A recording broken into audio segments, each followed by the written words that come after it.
Welcome to Speechless, the customer experience podcast that leaves us without words. From the amazing customer experiences that we've seen to those cringe-worthy experiences that we all know.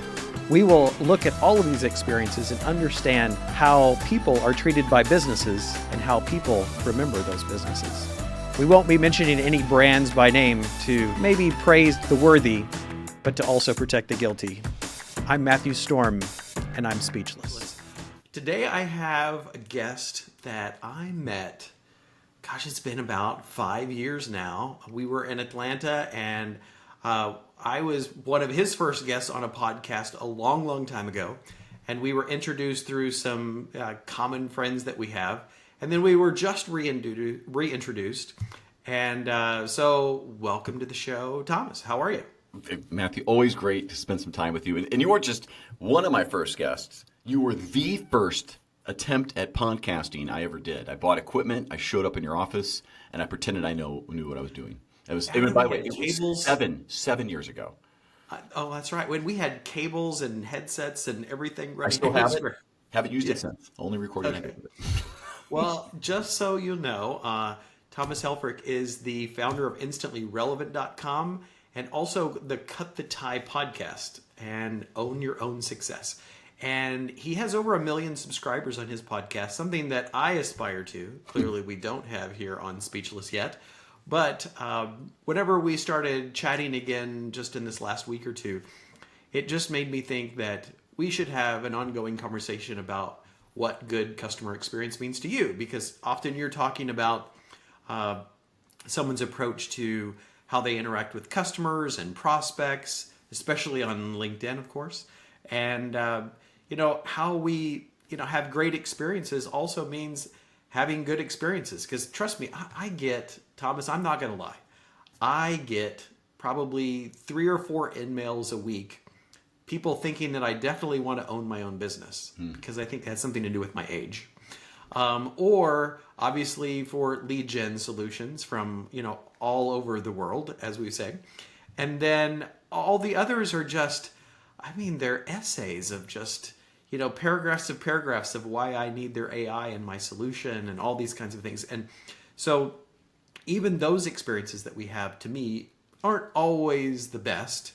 And so whenever you and I started talking about what those experiences look like, I thought I'd first of all just ask you, tell me a little bit about what Instantly Relevant does and how you leverage AI to have experiences or allow clients to have experiences with them and how they interact. Yeah, and by the way, thank you so much for getting me on the show. And it's the experience that you talk about. I was really drawn when we were talking to do this because it begins with the first time they view your profile, interact with you, see you at a conference. It's in that first moment, and everything builds from it. And we use Instantly Relevant does lead generation for LinkedIn, and we do some fractional CMO work for larger organizations, so strategy work, how to use AI, and then how to scale it. At the core of that, though, are people. And all the AI automation, those are tools that support humans. We don't look at it the other way where a lot of people are using it as the lead. So I think maybe the first conceptual thing to get, and from my point of view, would be that AI, automation, any technology is only a tool to serve humans to execute things, do it better, have a better experience. Would you agree that's the fundamental, you have to have that philosophy if you're going to get experience right. There are humans involved. The AI doesn't care about the experience, the human does. Sure, absolutely. And automation is... through AI is making experiences better. I have better experiences with my airline or my utility or my bank because they're automating things. I'm getting alerts when things happen, not, waiting to find out, next month that I have fraudulent charges. They're actually doing that and automating it. And there is a human in the loop, as they call it sometimes. But sometimes automation is enough. So whenever someone is thinking about how they interact with customers on LinkedIn, what advice would you give someone when it comes to using automation to meet new people or interact with people on on platforms like LinkedIn? Listen, you described something that's I would take people, whenever you have a negative experience, capture what that is and what you don't like about it. And so you'd said a few things with, you need to own a business, you need to do this. You're not interested in that stuff.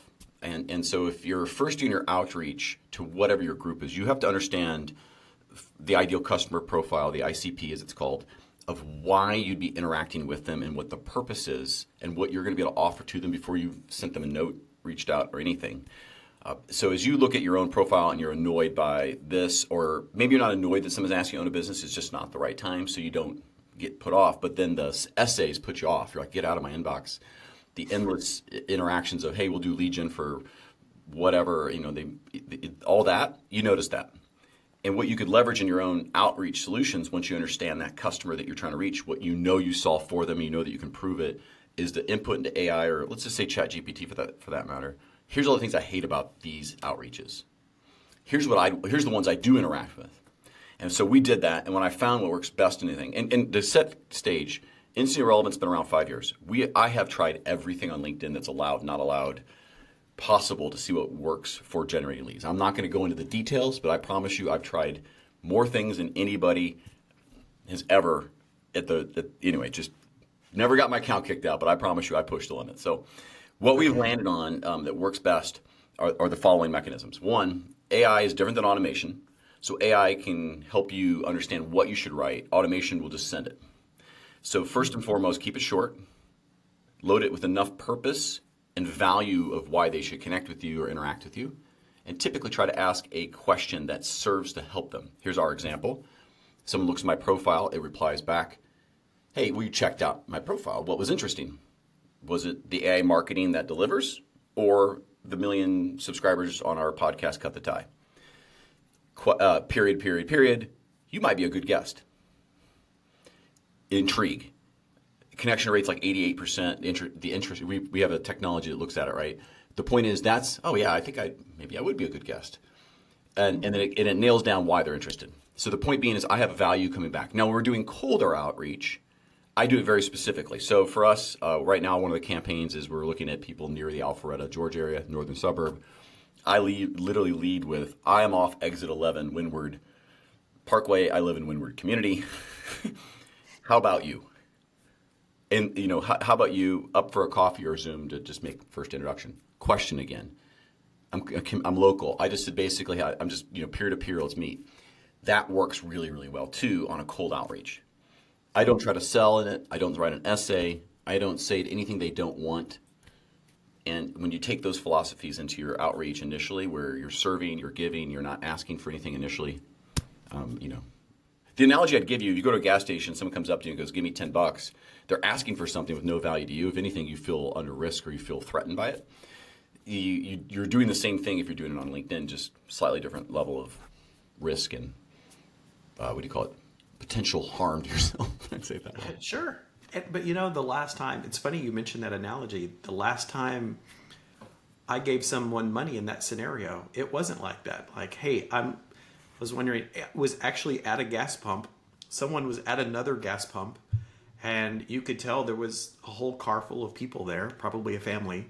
And they said, hey, we're trying to get to Tulsa, and we're completely out of gas. And I don't know if we're going to be able to have lunch or not, or if I should put gas in the car. I don't know if you could help me out. Yeah. And it was just like, beep, I tapped my card and filled their car up, and then I'm not giving them cash. I'm not worried about if they're going to go buy drugs or all those kinds of things. But yeah, it's funny. They used a personal connection. They didn't just say, hey, I'm traveling and need gas. I'm trying to get to Tulsa for something, that kind of something very specific. That's interesting. Maybe even ask them, where's the best coffee? Where is the best coffee, by the way, in Alpharetta, Georgia? Ooh. I'm very partial to downtown Alpharetta. Oh my God, the name's escaping me right now. Oh my, but because I've gone. But anyway, there's a downtown little. I tend to favor the locally owned non-chain shops, just as a entrepreneur myself. If in the middle of here, I'll remember it and I will just blurt it out. But right now, I'm drawing a blank. Sure. Hey, I'm almost 50. It's brain fog, people. It's real. It's real. It is. It is. Hey, I'm a few years ahead of you, and I can feel it. For me, it's probably I'm not there very often, but there was a Cafe Intermezzo that, they always have a good That's an Avalon. Yeah, those are good. A little more chain. old old school. Yeah, there's 4 or 5 of them, so Oh, it's it's Cafe. It's Valor. That's what it's called. It is okay, a Valor. locally Okay. owned one, and they're and on the terms of customer service, they're excellent. They come by and they're like, would you like another refill? And they're like, happy to redo it for you since you're sitting here. It doesn't cost anything. Normally it would, right? And if you went back up, and they're like, no, you're sitting here. Seems like you're enjoying yourself. Can I refill your cup for you? Well, sure, thank you. That's great. I wasn't going to get one because I didn't really want to pay for a second one. But he's like, no, you're enjoying yourself. He said, I see you're enjoying yourself. You're reading something. Would you like another cup while He's like, yeah. And that's probably a technique to get me to buy like a muffin or something. But I mean, who cares? I was like, great. That's really nice of you. I didn't ask for that. He And the surprised me. low and the lowest part of the cost of a cup of coffee is probably the coffee. It's not It's breaking the the mug, actually. Oh yeah, bro, that's true. It really is. That's No, true. it's if you break the mug in that transaction, that's the most expensive piece of that is to have to replace that mug because it's Yeah. there's you want to avoid breaking them because it's cost. But that's probably not probably that is the most expensive part of a transaction. Just don't drop the mug. All right, so I know now that you love free coffee. So other than just getting free coffee, what does a good customer service experience what does that feel like to you personally? What whenever you have your experience, what does that look like usually? Yeah, it's I'll take it from the perspective of what do I want, what I try to give my customers too. So on my customers, I try to be available. I try to make sure our team's available. I'm sure we're trying to be proactive. If we make an error, we own it and explain what we're going to do next and how we're going to avoid it. We never blame the customer for even if they were didn't do their part, but we'll always own our part and what we can do better. And that's good advice in relationships, by the way. If you're married, just take that one or write that one down, maybe. Is it okay to give a story of one I'm kind of blown away by in an industry I would expect nothing from? Sure. Yeah. Tell me about a good experience. Yeah, banking. So business banking specifically. We were with. I won't say the bank we were with. Let's just say that it was very difficult. I had to go online to get an appointment. It was hard to just get cash out if I needed to. It was just really difficult to work with this other bank. So we switched to. I started as a banking for Chase business banking, and I sing them praises because they do such a good job for smaller and middle-sized businesses. Bigger businesses have it all covered, but for small people, it's difficult. And then, so we switched. I switched year one from my original banking to that, and I was so blown away by how good their technology is, and specifically how they line up an account manager and someone that helps make you be successful, that connects you with the right people in Chase. So if I needed a line of credit, which wasn't available at the other bank, which became for a small business, which is unheard of without revenue when we started, they hooked us up with that. He told us what we needed to do.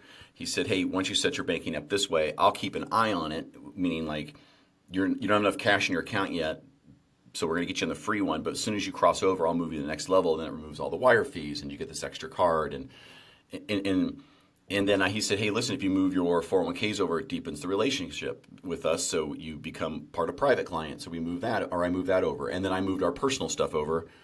And the whole time, the guy's name's Michael Head. He's out of the Alpharetta area. So if you're in this area listening and you want a really good guy, Michael Head, he's awesome.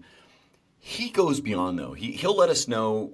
He could let our CDs kind of just roll over without asking. He comes to us. I don't know how he manages this. It has to be technology or something because he's all over. Hey, I saw you got a fee, which they're certainly incentivized to keep as a bank.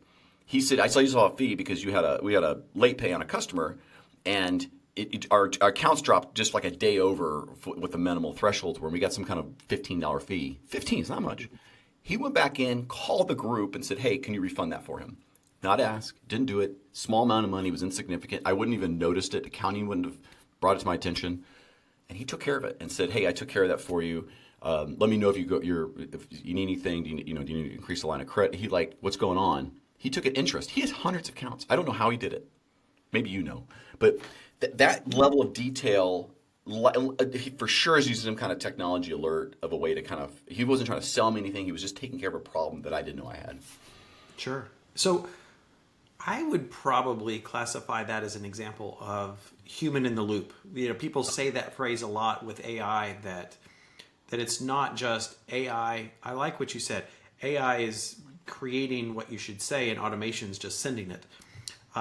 Clearly, every day he probably wakes up and there's a list of things and a list of clients that these are activities that impact loyalty, that got you to convert your 401ks to enroll them over, open up your personal banking, all of those things where traditional upselling methods, the example that I give is that one time I went into my bank, and you most of the time I do mobile deposit, and you get a check from your grandmother for your birthday or something like that, and you just slap signature, mobile deposit, no big deal.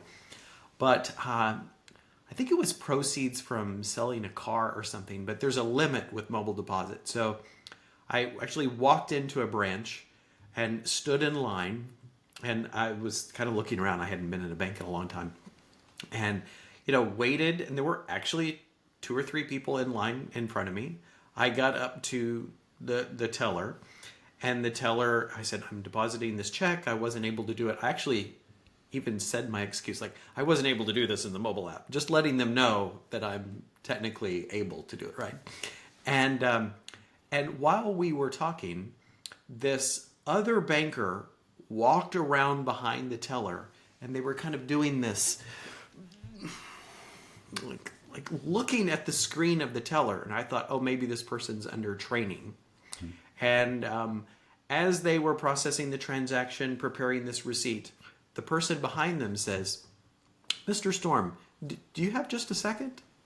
And I was, okay.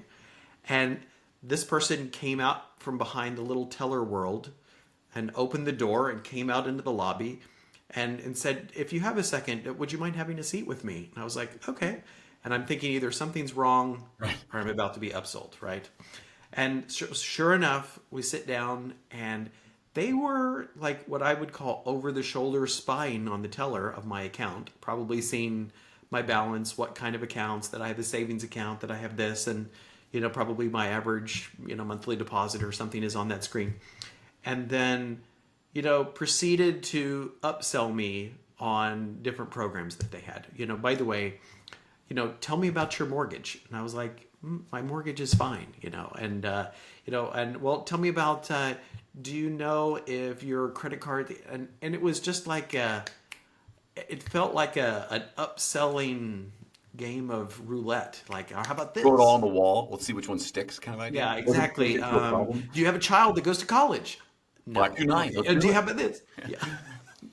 So it felt kind of impersonal, because while it was a personal interaction and it was a real human and things like that, but it felt a little out of the place for me. Just so it sounds like you're having a really great experience, and a good experience for you is when maybe there is a human involved at a certain point, but there's enough data being fed to them that your person isn't just calling you out of the blue and saying, hey, Thomas, by the way, do you have a vacation home, or what would a home equity loan do for you? Right.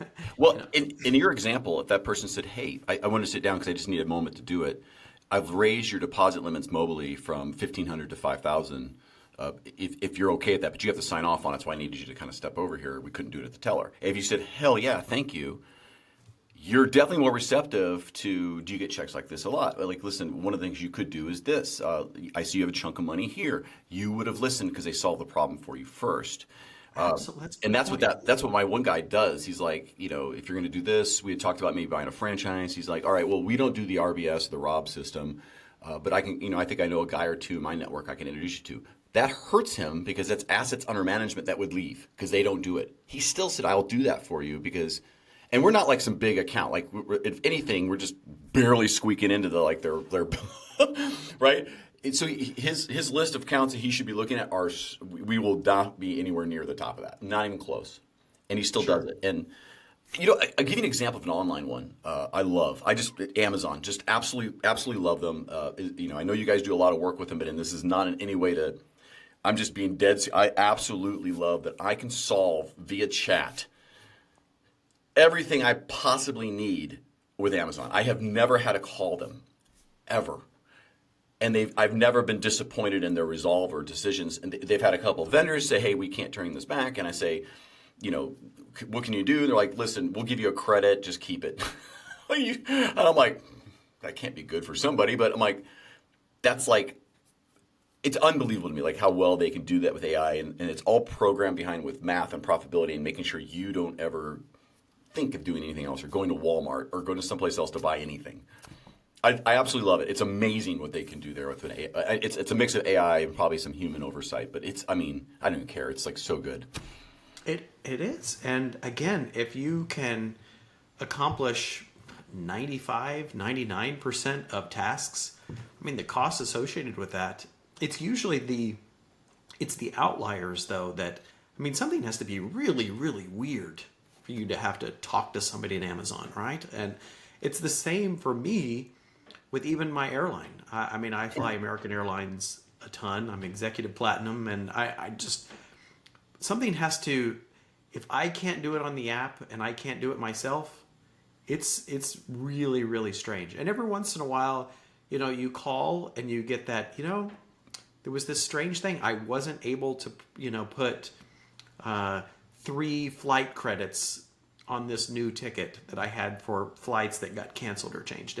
But you could do 2, and that's just that's probably just a limitation or something. But those kinds of details, really matter.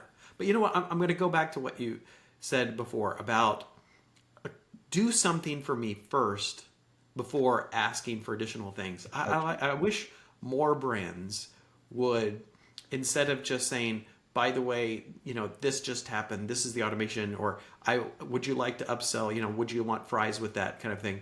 It was more of a, I'm just going to go ahead and I'm going to upgrade you for this, and I'm going to go ahead and give you this little extra thing, or I'm going to give you that extra cup of coffee because next time you're going to remember, hey, sometimes when I go there, I can just get a refill. Those are important. I really like that. Thank you for sharing that. Yeah, I think an example in the airlines, Delta, when you've put time in. Now, this isn't for every customer, of course, but when you're like a Diamond member or whatever else, or a 360, you have a specific phone call line. They pick it up typically within 1 or 2 rings, and it's a human, and it's a human also, at least for the U.S., that's in the U.S. And because they've done the research to say, I don't really want to talk to somebody who's in a different support model. Like, even though they can do the exact same thing, they've gotten feedback. I'm sure that's frustrating. And their model is like they pick it up, they help you solve problems, and they explain it they cannot for whatever reasons. And it's really amazing when you mix whatever you can do in the app plus a human to say, hey, yeah, I'll take care of that for you. That is delivered. And the scenario I think AI helps in all these are the predictive models that say this person has experienced these many contextual things. They're likely need this problem solved. So why don't we just presumably help them solve it, or which opens up then the next set of things. When you do that, the retention goes there. They're more likely to open a credit card, whatever it is. So, there's all math behind it. Absolutely. That's where the AI piece goes. And it's like kind of like, I don't know about you, but I actually like the algorithm selling me things because it's stuff I'm interested in. It might just be not the right time for that concert, or, oh, I already bought that. They were late, or this is the advice that I needed a week ago, but we're good now. I learned how to hit a backhand in tennis or something. I don't know. Sure. I love that. Absolutely love that. Humans should be, so going back to kind of what I do with people and helping them do leads and things, go back to that. Give them something that isn't work. I like the downloads and things like that. But that's almost like an extra step. Asking them if they want that is probably the better step. Hey, would you like this? Versus here's the link and an essay about it. Like, then I ignore it. Even if it was like the word of God and it was going to help me solve all world hunger, I would ignore it. If you said, hey, would you like something that helps you solve world hunger? It's easy read, 5 minutes, happy to send it.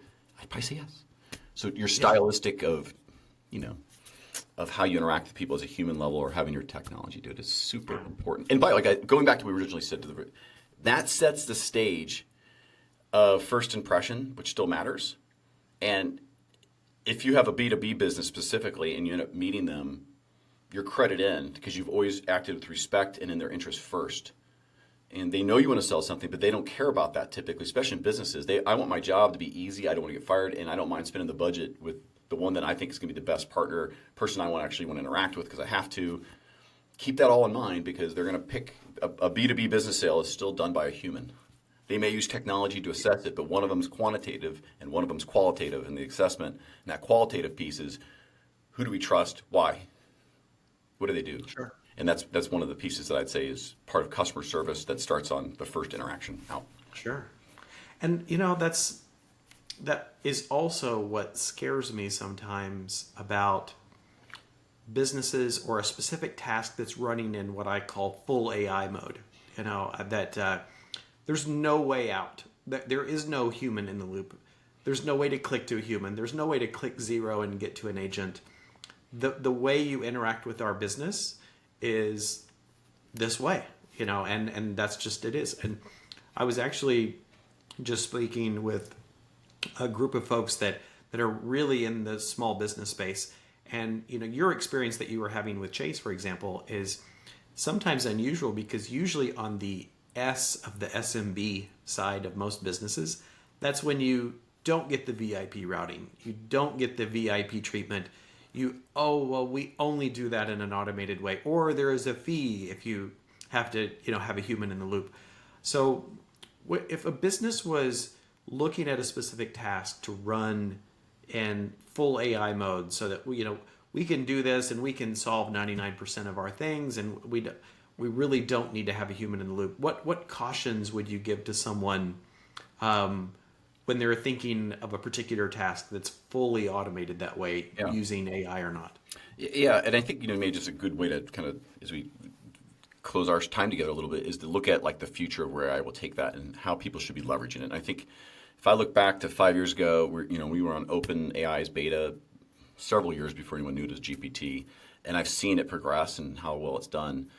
I give feedback to some of the technologies we use on their AI outreach. So I run sometimes my mode in full AI mode just to see what it'll do so I can give feedback. And here's what the advice I give is if you're going to use AI as part of your customer service interaction, make sure the AI drives to a point gently.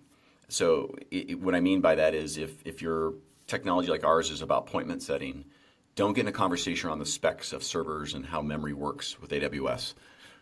I've had my AI do that, and I'm like, I've got the brand at least say, hey, sorry, my AI took off. Here's my private scheduling link. It should be built to purpose to bring them somewhere gently and nothing more, because that way, if that AI can't do that, not like a real if-then statement, but mean hey, contextually, it looks like you got some other stuff going on. Let me grab a human. Great experience. So make sure it brings them to the point where they want to be, and it grabs a human where needed. And as we look forward, the human will be needed less and less and less because it's capturing all the data of those one-offs. It'll start doing more sentimental analysis on the call. If you listen to most of my IVRs over time, there's more cuss words said in those than I ever do ever. Because I hope the person hears me cussing, get me out of this damn IVR. It's not damn. It's a much worse word. Anyway, the point being is that AI piece in the future should allow me to easily into it and solve it and nothing more. And if I can't, then grab a human. And so as you build them, learn from it, bring someone to a point so they feel good about interacting with your brand. Because I do leave brands if I feel like I have no service. Going back to our bank point, they had no service available. They always just were trying to upsell me. Like you said, it was my account check-in, and it was 50 products they wanted to throw in front of me. And it wasn't more like, what's going on with your business? How can we help? It wasn't like that at all. So. Sure. And that's where, at USAN, the word we often use is intent. What was the customer's original intention? What was their intent for looking at your profile? What was the intent of this interaction? Why did you have to call? And there aren't enough humans in any loop to listen to all of the interactions to find these outliers of a few hundred or a few thousands or tens of thousands of things that weren't on the mobile app, that weren't on someone's website, or weren't things that I could easily handle through self-service. So I like the way you said that, because if I can use AI to do that, when you're listening for customers' intent, you are listening, whether that's a human or just letting the technology just listen in and understand those intentions to eventually say, there are enough of this intention, we should put this feature in our mobile app. I love that idea. Yeah, just because I just got to say that. I love the idea of intent. And specifically, if you just take some of the things around relationships of of validating what someone said, if most AIs don't typically share back, is your, you have lots of things I'm sure you want to discuss. Is your first intent to solve this problem? Usually people will say, yeah, absolutely. Can we start there? Like, great, let's start with that one. And now what was the next thing? Like, if they did more of a, let's just break it down. I hear you, understand it. Is this how the order you want to go? It makes you feel good that it heard you, understood it, and it can help you move through it. And say, hey, listen, I can't solve that, so let's try this next one that I can. And I'll connect you at the end of this interaction with a human, because a human's going to have to solve that part. If you gave more validation and more like just truly relationship advice applied to AI, it would be better, because that part is sometimes forgotten, that like it's still a human. The agents won't care, but when a human's involved, as long as humans are involved, they're going to be involved. So. Yeah, that is true. That's true. Well, Thomas, thank you so much for spending the time with me today. I really appreciate it. And again, people can check you out at instantly-relevant.com, right? And also on LinkedIn. I think you have a fairly strong LinkedIn presence. We do. We have a decent presence on LinkedIn, but just Thomas Helfrich. Happy to connect, answer any questions. And I really appreciate the time, Matthew. I love what you guys are doing there with customer service and settlement. It's wonderful. Thank you, Thomas. Well, have a good day, and we'll chat soon, I'm pretty sure. Cheers. Okay, we'll see you next time.